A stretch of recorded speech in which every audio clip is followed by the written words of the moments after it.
And the one thing I will tell you is, doing the right thing isn't always easy, but it is necessary. I don't regret standing up for choosing governance over grievance. It is my responsibility. It is my job. I do not regret negotiating. Our government is designed to find compromise. I don't regret my efforts to build coalitions and find solutions. I was raised to solve problems, not create them. So I may have lost a vote today, but as I walk out of this chamber, I feel fortunate to have served the American people. I leave the speakership with a sense of pride, accomplishment, and yes, optimism. From the day I entered politics, my mission has always been to make tomorrow better than today. I fought for what I believe in, and I believe in this country of America. My goals have not changed. My ability to fight is just in a different form. You need 218. Unfortunately, 4% of our conference can join all the Democrats and dictate who can be the Republican speaker in this House. I don't think that rule is good for the institution, but apparently I'm the only one. I think today was a political decision by the Democrats. And I think the things they have done in the past hurt the institution. When they just started removing people from committee, and they just started doing the other things. And my fear is the institution fell today. Because you can't do the job if 8 people, you have 94% of, or 96% of your entire conference, but 8 people can partner with the whole other side. How do you govern? And for them to make a motion on me because I made a decision for the country that they agreed with, but they choose to do the other, that becomes a problem. I don't think it says about the Republican Party. I think it says something about some people who are not a conservative. I mean, if you were a conservative and you only had one entity making the battle and you vote against securing the border, you vote against cutting this wasteful spending, and then you partner with all the Democrats. Now you'll phrase it all the other different ways. That's not a conservative. Look, you all know Matt Gaetz. You know it was personal. It had nothing to do about spending. It had nothing to do about everything he accused somebody of he was doing. It all was about getting attention from you. I mean, we're getting email fundraisers from him as he's doing it. Join in quickly. That's not governing. That's not becoming of a member of Congress. And that is not true.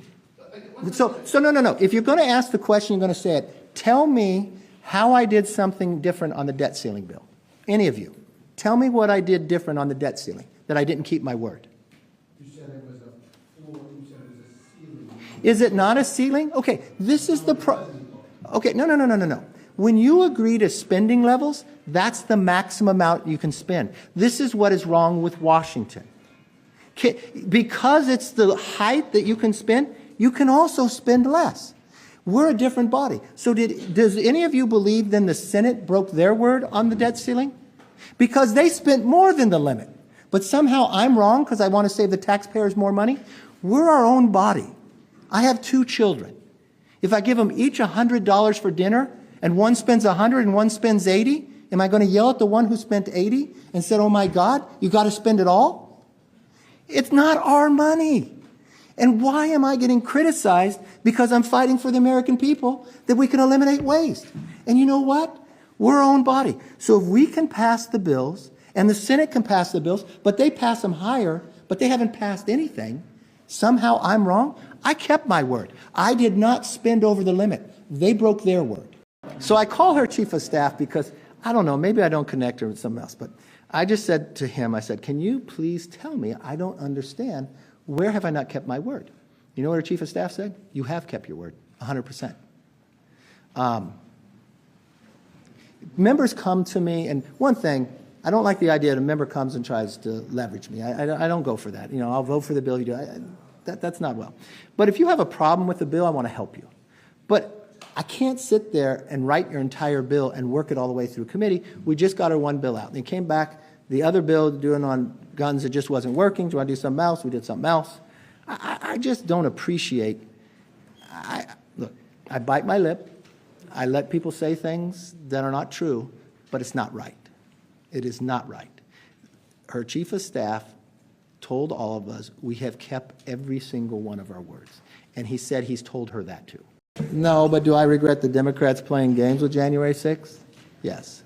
They played so many politics. What they did to this institution and what they did to this building was so wrong. The idea that they put magnetometers there, the idea that they would go to any Republican member that they had been co-sponsors of bills and they no longer could be a co-sponsor, that they would find members $5,000 if the magnetometers went on, but when Nancy went around it or Clyburn was supposed to get a fine, it all got waived. The idea that bills didn't have to go through committee, the idea is they created a select committee on January 6th and they wouldn't let the minority appoint who to do it. Look, I'm trying to change all that and bring the body back to they can work together. But I think they did a lot of damage to us. I did tell when we were doing the stopgap measure, there was a concern in there, does it have transferability on money? I believed and my staff believed it did, but what I did say to the White House, if it does not, if you think some way it doesn't do it the way you I will fix that. I did say that, and I did say I do it. Look, I support arming Ukraine. That doesn't mean sending them cash, but arming Ukraine. But I have been on the White House even before they sent this supplemental. I said, you guys are doing it all wrong by just sending us a supplemental. And I think the president is failing here because he's not telling the American public what is the mission. You know, we have a lot of members who are Navy SEALs who've been in theater and F-18 pilots, and they're frustrated. They want to support, but they don't want to support an ever-ending war. They want to see what's going on here. And I've really been on the White House. You've got to come down and talk to everybody, but you should listen to them and the prospects.